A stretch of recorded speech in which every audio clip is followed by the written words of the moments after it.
Hello, everyone. I'm Tom Wistersell. I'm Jack Wistersell. I'm JC Wistersell. And we'd like to welcome you to another edition of From the Couch. Here we are. It's NBA in full effect. The playoffs are rolling on. Great games, great upsets, and some new stars taking a hold of the league. It's a dawning of a new day in the NBA. And we're going to break it down for you with some interesting tidbits and some cool takes on what's happening within the NBA. We're going to go three each by each of our experts here, and then we're going to have some predictions about the Eastern Conference and Western Conference. Call me an expert. Makes me feel ready. There we go. So, all right, we're going to start first with our friend in the white jersey. JT, you're up first. What's your first takeaway right now? Yeah, we'll get to the white jersey in a second, but let's start to another team that plays in white, the Philadelphia 76ers. Historic collapse. Lead the series 3-2. And it just all goes downhill from there. The 26-point blown lead they had, it felt like it was the end of the Simmons and Embiid era. We'll talk about Simmons in a second, of course. But then they lost Game 7, and that was a Game 2 where Trae Young went 5 of 23 from the field.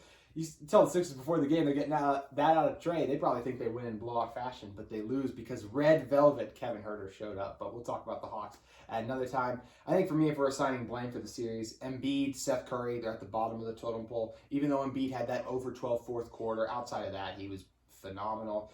Harris and the other role players were inconsistent at times, but the two main guys of the blame for me are Doc Rivers, who was called out by Josh Smith yesterday for not adjusting mid-game, and he's a big reason they blew the 26-point lead. He's lost 29 series clinching games. It's the most in NBA history any coach has ever lost.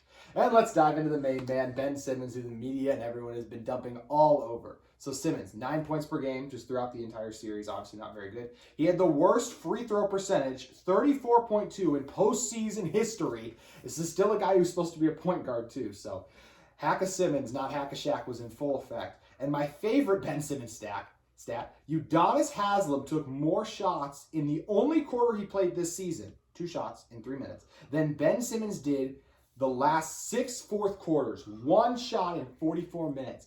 He was very passive at times. He didn't step up. He wasn't aggressive. And because of that and a few other factors, the Sixers are going home. And it's an extremely disappointing and promising season for them. No doubt about that. What are your thoughts on the Sixers? I'm a big Ben Simmons fan because I like someone that plays hard defense, but he had a lot of struggles in this series. But I think the whole team's to blame. I don't think anyone gets off the hook here, not even Embiid.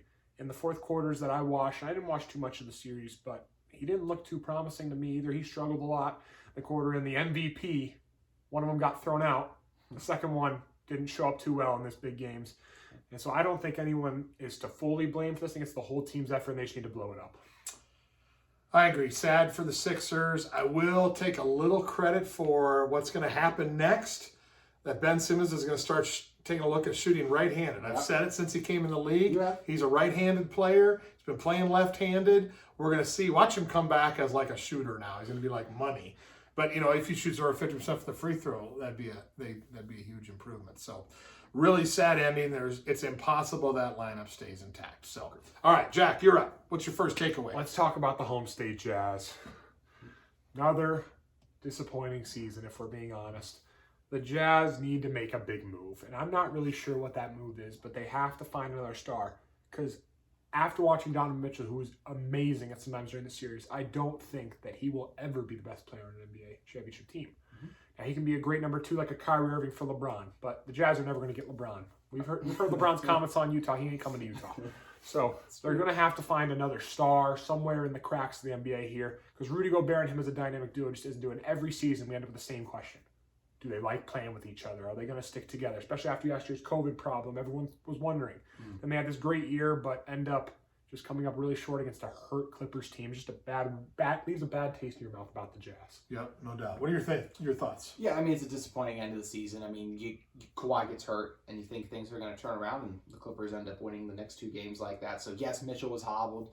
Conley wasn't healthy. So it's a tough break for them as well. But it is a disappointing season. I caught some flack preseason because I thought they'd be a 5 or 6 seed originally in a tough year to predict. And I was wrong on that. But postseason-wise, they ended up faltering kind of like I thought they may before the season began. Injuries for sure played a factor in that. A disappointing end to the Jazz's season, though. And I don't know though. I think there's still a chance Donovan Mitchell could be the best player on a championship team. We'll wait and see. I think he's sensational. So we'll wait and see.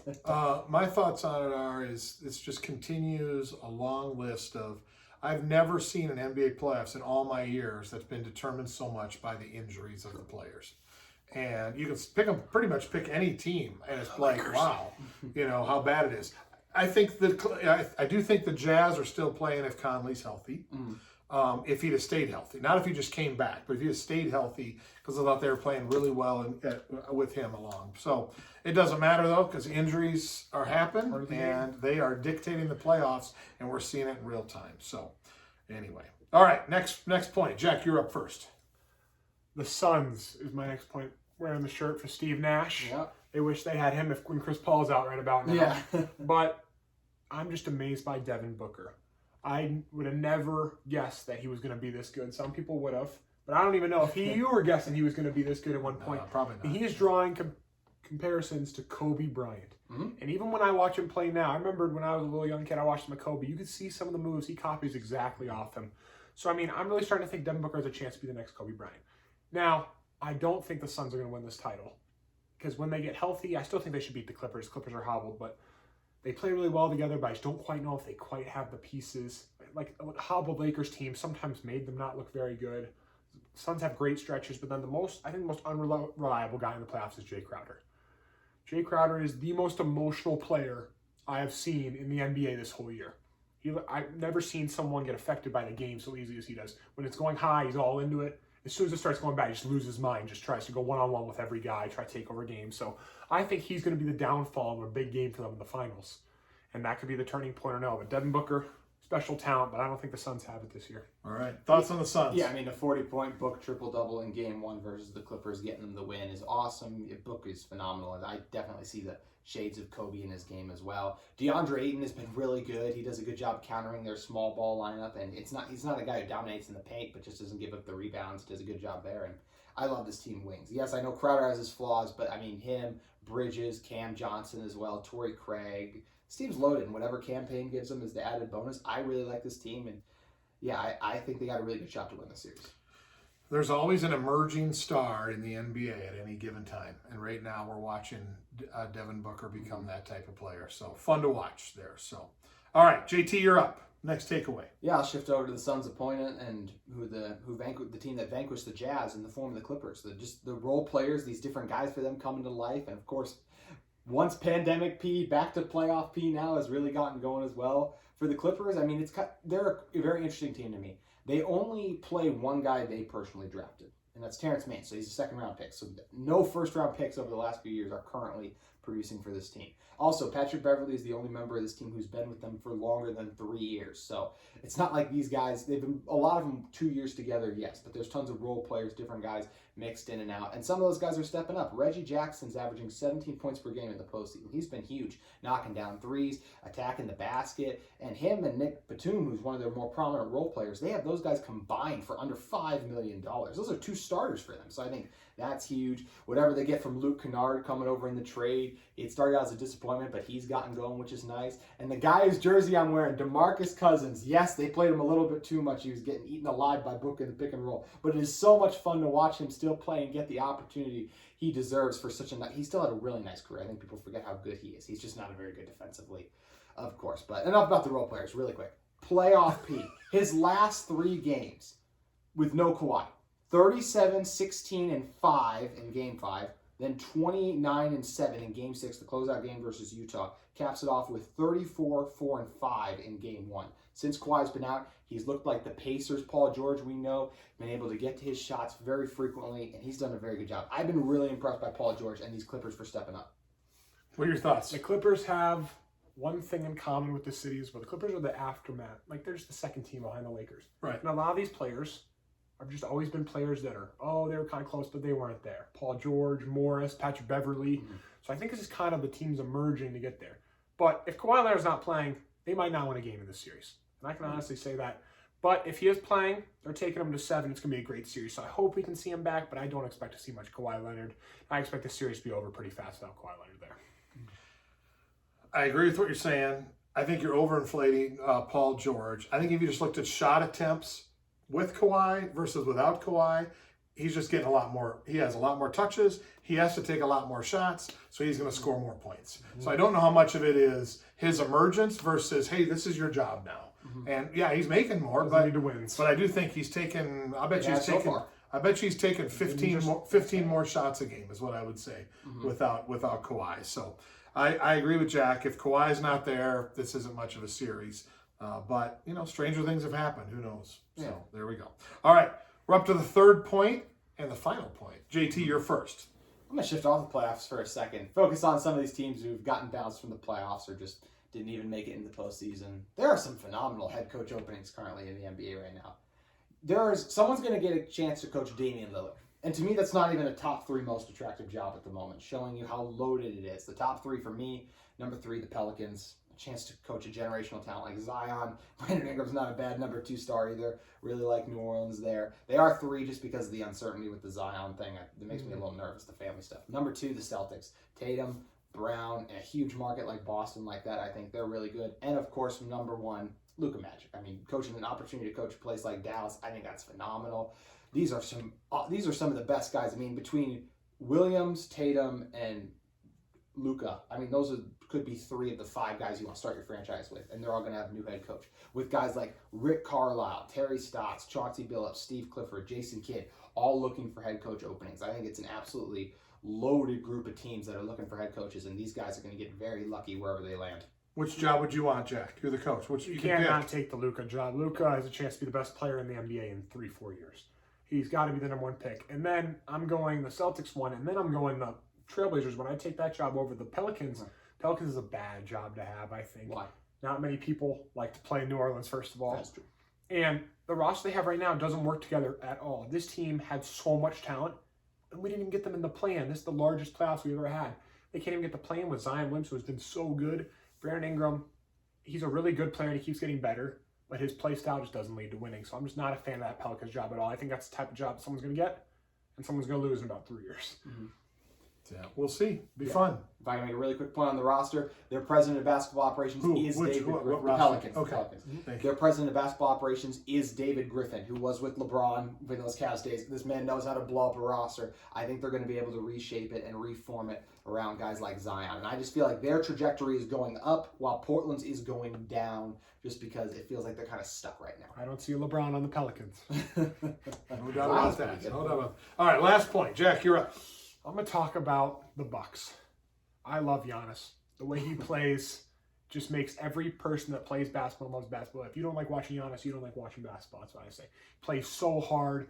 He came into this league as a small, skinny, 6'10" guy, couldn't shoot the ball at all. And now we've seen this man develop a jump shot faster than Ben Simmons somehow. Because he made 2 threes in Game 7. I would have never thought Giannis would make 2 threes in a playoff game this year. I think he's done it multiple times. Yeah, for sure. So he's actually not an awful shooter. He makes guys step up. But everyone likes to see when Giannis gets locked in, misses a couple shots, because you know what's coming. The drive, rip through, Euro dunk on someone. And those were amazing. I didn't even get to watch Game 7 at a basketball game. I was very disappointed. But Kevin Durant shot. Everyone thought sent him home, get in the playoffs, and then the Bucks took it home. So I think the Bucks are going all the way. I'm taking the Bucks. Oh, wow. I obviously I really like the Bucks too. How can you not love Giannis? He carried that team through 3 quarters. Middleton and Holiday really stepped up in overtime. I credit to Mike Budenholzer. They lose that game. The Bucks also have a head coach opening right there, and then we literally have the top 4 players you probably start your franchise with looking for head coach openings in that regard. But yeah, I think the Bucks are in a really good position to win the title, and I really like the roster. They have a really nice 8 guys now. I think Bobby Portis can come back in there, so a nice 8 guys, and yeah, I really like the Bucks, led by the superstar that is Giannis Antetokounmpo. Okay, now we're doing our predictions. We're going to move quick here. So right now, the Western Conference Finals, Phoenix is up 1-0 as we film this right now. Tomorrow night, Tuesday night, Clippers at Suns, Game 2. How does that series end, JT? I got Suns in 5. Chris Paul makes it back, and he's already been ruled out for Game 2. I do think he plays in the next few games after that, just because he is vaccinated, so there's something going. I think he still has COVID, but I feel like he's going to be able to shake it off more quickly. The Kawhi thing, I just feel like it's kind of one of those things where he's going to have to miss a lot of time, and they're just trying to make something up to hold him out. So I think the Clippers get 1 game at home, but the Suns are able to steal 1 on the road and then win the closeout game in 5. Okay, what do you got? Kawhi comes back. Ooh. But they lose in 7. Suns in 7. Wow. I'm going to say a Suns sweep. I don't think Get out the Kawhi's coming broom. back. So that's where I'm at. Okay, Jack, you're starting game 1 tomorrow night. Eastern Conference Finals. Yes, this is what it is. It's hot. The Atlanta Hawks are at the Bucks. What do you got? 4 games this is taken for the Bucks. This Hawks team has a good roster, but how many guys on that team have ever played in a conference finals? I'm going to go, I think, 2. We'll count Tony Snell. Oh, wait, he's not even going to probably get in the game. Solomon Hill. So Solomon Hill, you got 2 guys that barely going to play the game, and then Clint Capella. So this is not a team that's looking like they're very experienced against a team that has a lot of playoff experience, not many final experience, but Giannis Antetokounmpo is all you need to know. Bucks in 4. What do you got? Hawks at Bucks, game 1 tomorrow night. What's your series prediction? Look, of course I like the Bucks, but I'm going Bucks in 6. I'm not going to underestimate this Hawks team after what they just did. I was someone who felt 76ers in 5. And then all of a sudden they win that game like that. Even though the Bucks, even though they have more experience, I feel like, than this young Hawks team, this still isn't a team that has done a great job of closing teams out, slamming the door shut. I think Collins is going to do an admirable job. He's not going to shut Giannis down, but I think he's going to do a solid job on Giannis in those moments. Trey will have a few games, but in the end, the Bucks will still be too much. They'll go 6, but I would be surprised to sweep just because of the fight we've seen out of these Hawks. You've said it before. You really like what Trey Young brings to this Hawks team. Like I said, he's the Allen Iverson, Isaiah Thomas combo. That's what he is. And because of that, I'll give him 1 game, Bucks in 5. So that's what I'm thinking there. So good. Well, how about that for covering all ends of the NBA? We talked to coaches, we talked to players, we talked to playoffs. Pretty exciting night there on From the Couch. What are you thinking right now? Oh, I'm thinking about is this one bonus? thing too. Bonus Wednesday time. night. Wednesday night. Draft Oh my God. lottery. Draft Be careful here. We lottery. don't want to have a repeat of what happened last If time. they have a top 4 pick, a top 3 pick, my Timberwolves will get the top 3 pick. If it's beyond that, it goes to Golden State, unfortunately. So Timberwolves get the pick, get in the playoffs next year. Draft lottery, baby. Get the Wolves back to back. For all real NBA fans, we'll have some playoff games to watch. Most of us Laker-type fans, we don't even care about the lottery. Just looking for more I don't even know what the championships lottery here. is. What is that? I don't remember Jack? watching the lottery. It's been a either, while. so there we Actually, go. no, wait, I do remember watching the lottery with D'Angelo Russell. Looking forward to that. And now someone else has them, so they can go through that type of pain. Good stuff. Well, good. Well, we hope you enjoyed our NBA chat. We'll come back soon with some more NBA playoff talk. So thanks for joining us on another edition of From the Couch. We'll see you next time. Have a good one.